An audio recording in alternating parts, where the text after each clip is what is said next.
Ini Land Cruiser HZC 80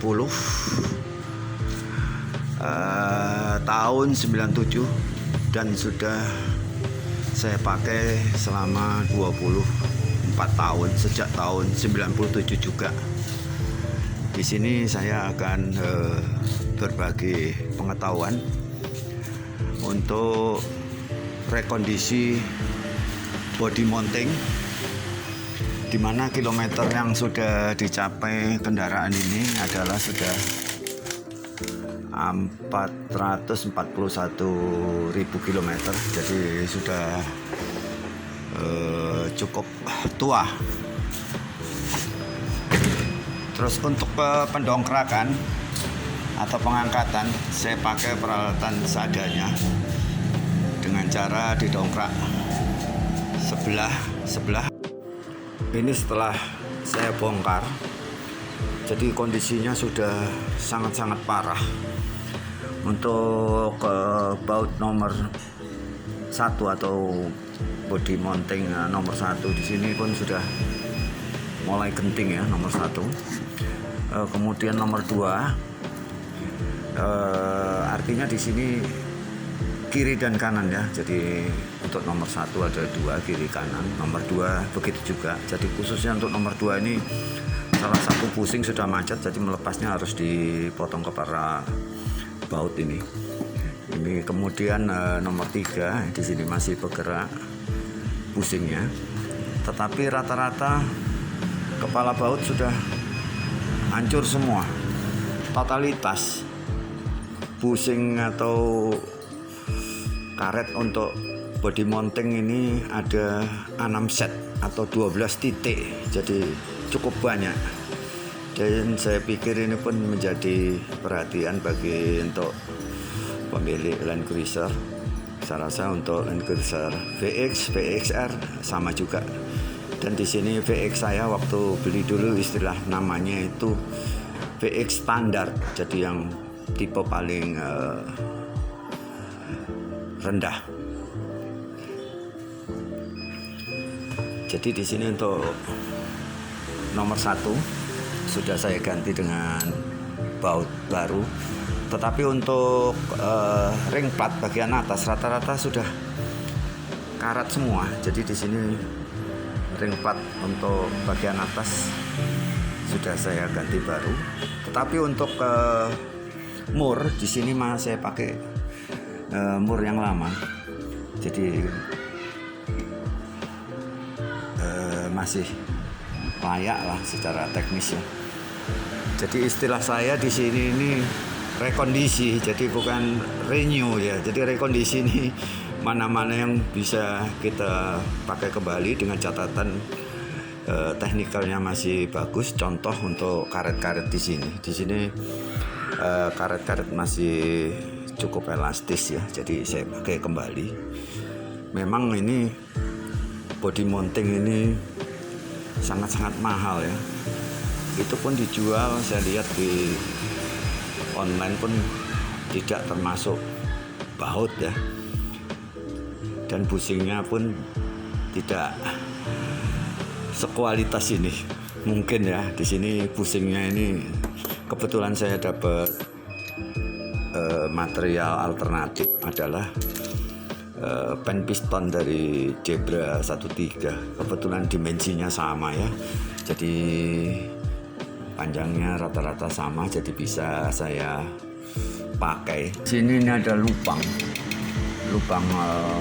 sejak mobil baru ini mungkin tidak dilengkapi oleh satu tutup karet atau satu isolasi yang sangat kuat ya. Jadi ini nanti akan saya tutup dengan isolasi aluminium. Kedua, kemudian di sini ada di sini ada lem-leman ya, atau seal ya. Ini masih bagus. Tetapi untuk yang di belakang nomor 3 ya.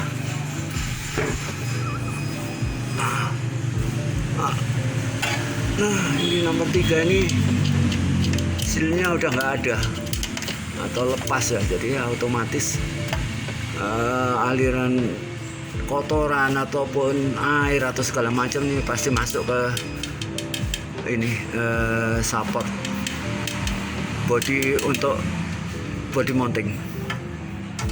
Jadi nanti di sini akan saya sealer lah supaya tidak ada masuk kotoran lagi. Dan juga di sini saya modifikasi ya, apa boleh buat lah supaya mobil ini ya lebih awet lagi lah. Ini kan tadi kerangka ataupun support dari body mounting. Ini ujungnya ini aslinya ini tidak ada lubang. Dimana untuk VX ya, ini kan standar VX ini, di sini ada baut untuk mengikat ladder atau tangga atau pijaan ya, pijaan kaki ya. Nah, di sini udah saya gerinda, saya potong. Maksudnya ya itu tadi, kalau ada kemasukan sampah atau kotoran atau tanah air bisa drainase melalui lubang yang saya buat ini. Jadi untuk rangka bodi ini semua sudah saya kasih lubang semua. Ini nomor 2 ya. Kemudian ini nomor 3. Sini sudah saya lubang juga. Saya potong apa namanya?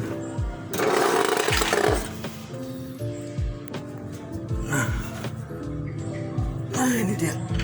Saya potong memanjang dengan gerinda.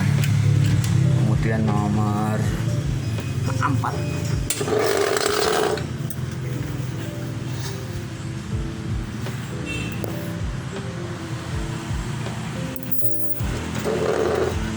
Ya memang kurang jelas ini karena sudah saya undercoat atau di plain coat ya. Jadi ini sudah saya kasih lubang semua. Dan juga untuk tipe standar ini nggak ada tangganya, jadi ya mungkin lebih mudah untuk reparasi ya. Kemudian untuk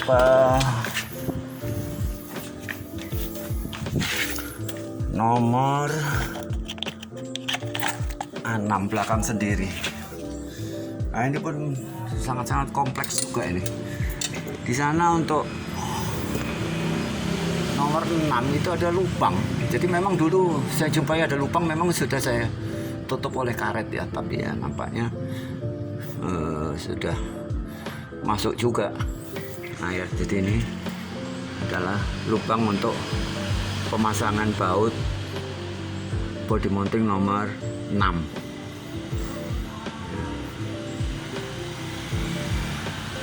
Untuk selanjutnya nanti saya jelaskan juga untuk cara membersihkan lubang-lubang yang ada di rangka, apa namanya, rangka body. Nah, itu dia. Dan khususnya untuk depan, di sini agak sulit melepasnya apa namanya, body mounting. Jadi caranya ya supaya lapang, kita lepaslah ban depan, kemudian dari celah ini kita masukkan tangan ke dalam. Jadi di sini ada satu lubang, jadi baut tersebut kita masukkan dari sini ya. Kalau dari atas tidak bisa, terhalang baterai, dan banyak yang harus dibongkari. Beda dengan yang di sebelah kanan.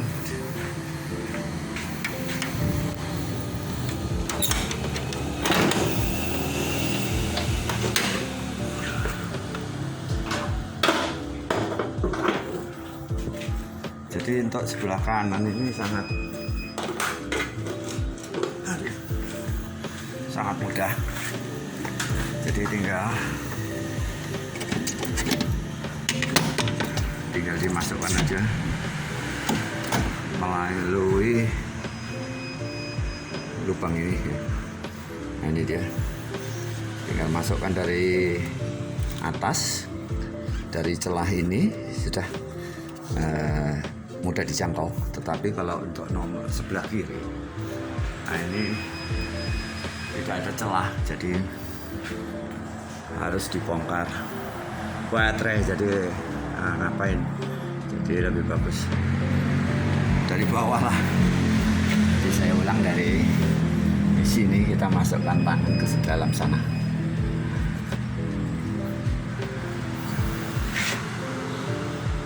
Ke busing di sini kegunaannya adalah sebagai pembatas mengikat body mounting ini. Jadi supaya tidak terlalu keras atau kencang sehingga mengakibatkan karet ini menjadi gepeng atau penyet. Jadi dengan adanya busing ini, jadi diikat sekuat apapun dia mentok di busing. Dan juga di sini busing ya memang harus licin, nah, sehingga karet ini bisa main atau sliding di busing ini waktu ada beban dari atas ataupun beban ke bawah. Jadi waktu ada load ya, ini misalnya. Nah ini dia masukkan. Nah, jadi ini si busing ini kan sudah terikat kuat, jadi ada hentakan. Misal ini bagian atas, Anda hentakan ke atas, dia ya ada agak bisa sliding atau bermain. Jadi memang sangat-sangat perlu diperhatikan. Kalau ini sudah pekaret ya gimana mau slidingnya, berat. Jadi elastisitas si karet ini tidak maksimal. Itu saja yang perlu saya jelaskan detail ya, manfaat dari busing yang istilahnya bagus ya. Kalau sudah karat ya nggak bisa main lagi dia di dalam lubang karet ini, sehingga kalau ada hentakan ke atas atau ke bawah ya, selain karet itu berfungsi, busing ini pun berfungsi sebagai translasi ya, jadi mudah bergerak ya. Tidak, geraknya bukannya banyak kali ya, sedikit, tapi sangat membantu dari elastisitas dari karet tersebut. Untuk membersihkan kerangka body mountingnya itu kita pakai high pressure water pump yang model sederhana ini, karena di rumah yang ada ini. Kemudian kepalanya atau sprayernya ini sprayer yang model untuk nyemprot biasa. Ini saya ganti dengan sprayer yang sudah dimodifikasi. Kemudian ini kita pakai untuk menyemprot lubang yang ada di body mounting tersebut ya, sebagai ilustrasi. Memang untuk ini sudah saya kerjakan semua ya. Ini bisa dimasukkan ke salah satu lubang, ini nomor 4 ya. Nah, jadi lebih fleksibel gitu. Jadi ini sebagai ilustrasi saja, gitu. Bisa masukkan ke dalam. Nah, kemudian untuk kita semprotkan air ya dengan tekanan tinggi, sehingga kita harapkan kotor-kotoran tanah ataupun kerak-kerak karet bisa lepas ya. Dan nyatanya bisa lepas lah, meskipun hasilnya nggak maksimal mungkin ya, karena tekanannya pun sekitar hanya 10 bar ya. Nah, kemudian ini lubang nomor 2 di depan ya. Nomor 2 ini pun bisa, ini ilustrasi, bisa masukkan begini sehingga disemprot tangan air, kita harapkan kotoran keluar. Kemudian nomor 3, ini 3 ya.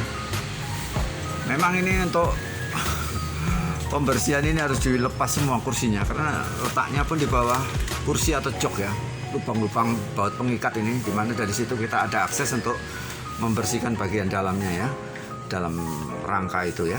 Kemudian nomor 1 depan, 2 di dalam kabin, nomor 3 di dalam kabin, nomor 4 di dalam kabin kita bisa bersihkan. Kemudian nomor 6, nomor 5 tidak ada lubangnya. Jadi untuk nomor 6 ya tadi itulah di belakang sana. Jadi lubang yang bisa dimasukkan ke dalam sana ya, lubang yang bagian belakangnya, semprot air.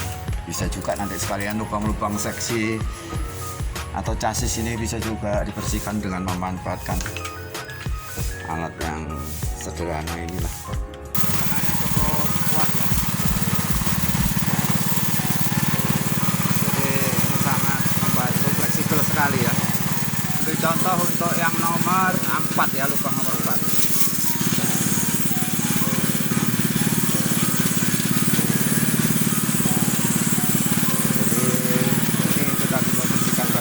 Dalamnya ya. Semua kotoran akan bisa dijangkau ya dengan ini. Untuk undercoat saya pakai 2 jenis ya, model aerosol. Di sini bisa aja ada autoguard, ada penre. Jadi untuk yang model aerosol saya pakai untuk tempat-tempat yang mudah dijangkau ya. Kemudian untuk tempat-tempat yang sulit dijangkau saya pakai yang model kalengan saja. Jadi di sini bisa 2 cara ya. Pertama saya pakai kuas ya, supaya di lantai itu pojok-pojokan yang bisa dijangkau saya pakai kuas supaya nggak muncrat kemana-mana ya. Kemudian untuk yang tempat-tempat sulit, terutama di dalam rangka support mounting tadi, itu saya pakai yang kalengan dan saya encerkan dengan terpentin atau bensin ya. Jangan pakai thinner ya, thinner A gitu nggak bisa, mengental nanti.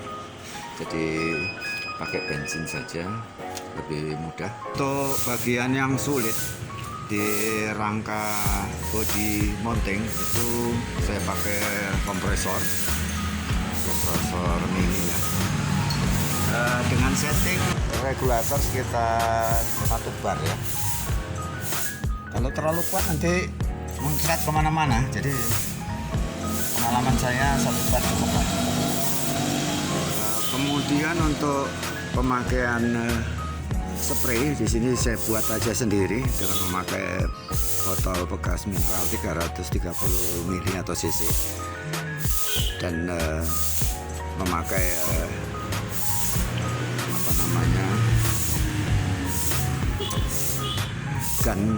air gun spray. Air gun spray ini sebelumnya di pipa metal ini, besi ini saya geraji sehingga timbul lubang.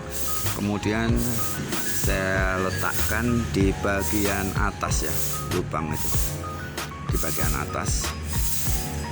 Kemudian saya isi cairan undercoat sekitar 100 ml atau 100 cc supaya mudah kontrolnya. Dan cara pemakaiannya pun posisinya dia harus begini ya, artinya ini kan tidak keluar ini ya, tidak keluar ya. Jadi kalau mau mengeluarkan cairan undercoat dibalik sebentar, kemudian baru ditekan ya. Nah itu keluarkan, nampak hitam. Jadi dibalik sebentar, baru disemprotkan. Nah, bisa langsung kita praktekkan. Di sini untuk menjaga kebersihan ataupun splash waktu kita melaksanakan underboard. Di beberapa tempat saya bungkus kabel-kabel, dashboard, dan bagian-bagian yang penting lah, sehingga kalau splash pun lebih mudah dibersihkan. Dan juga bagian bawah kita beri alas bila mana nanti menetes ya dari lubang-lubang yang kita semprot nanti, lubang-lubang rangka dari body mounting. Jadi ini salah satu contoh lubang nomor 2 kita coba semprot ya dengan air kompresor. Ini selang ini posisi kita tegak ya, jadi cairan berada di bawah. Cairan ada di bawah. Kemudian kita masukkan ke dalam.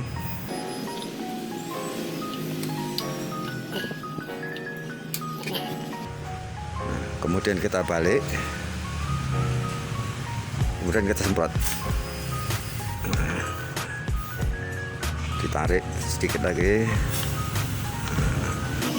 Tarik lagi, balik lagi. Nah, suaranya kan benar itu. Balik lagi. Jadi kalau sudah dekat lubang sini, bisa disemprot ya.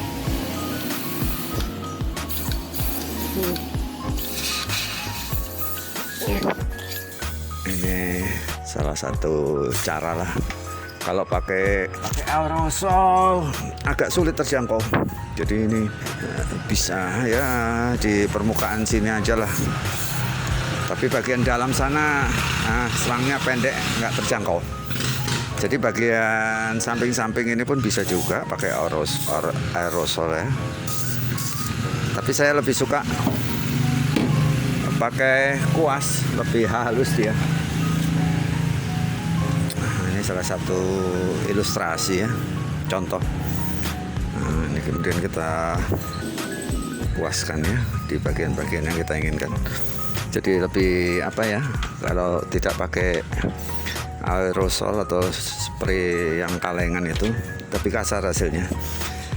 Kemudian setelah kita undercoat, bisa kita semprot dengan primary grey ya, kayak semprot kaleng, sehingga hasil dari undercoat tadi kalau tidak dilapis ini lengket dia di tangan, jadi supaya lebih kering seperti ini. Ada satu contoh ya.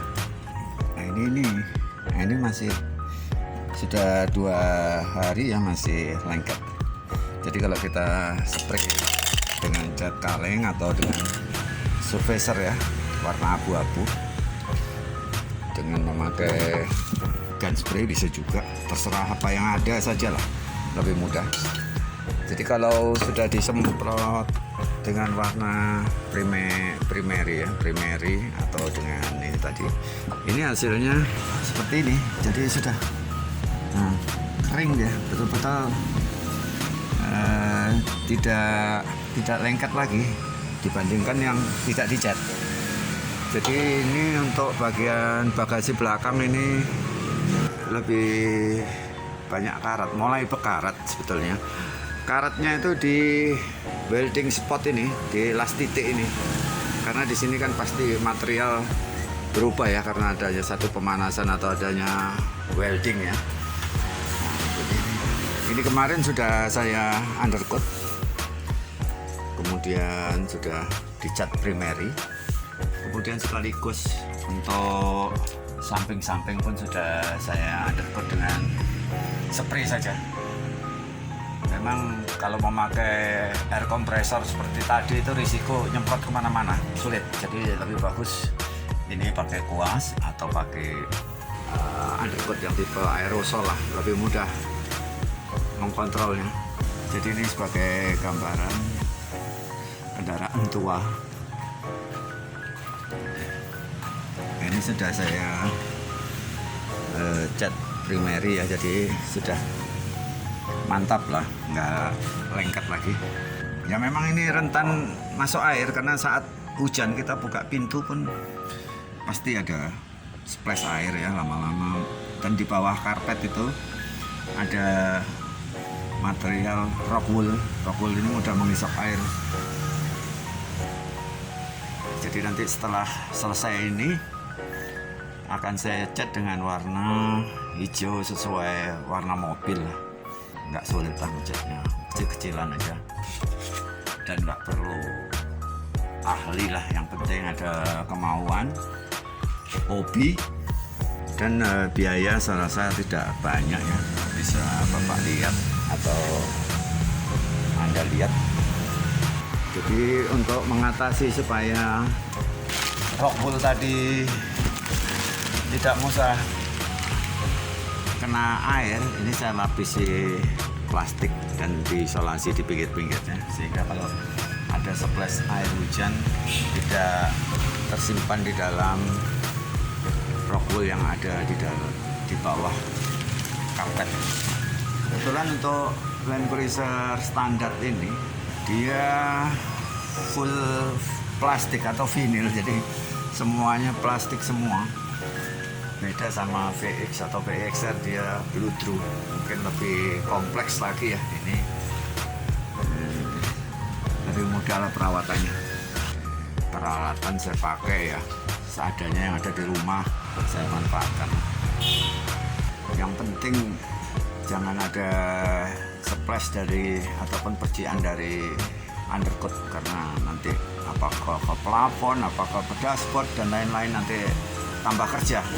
Jadi ya lebih bagus kita bungkusi koran, kabel-kabel mungkin ya supaya rapi lah, gak jembret semua sama cat ya.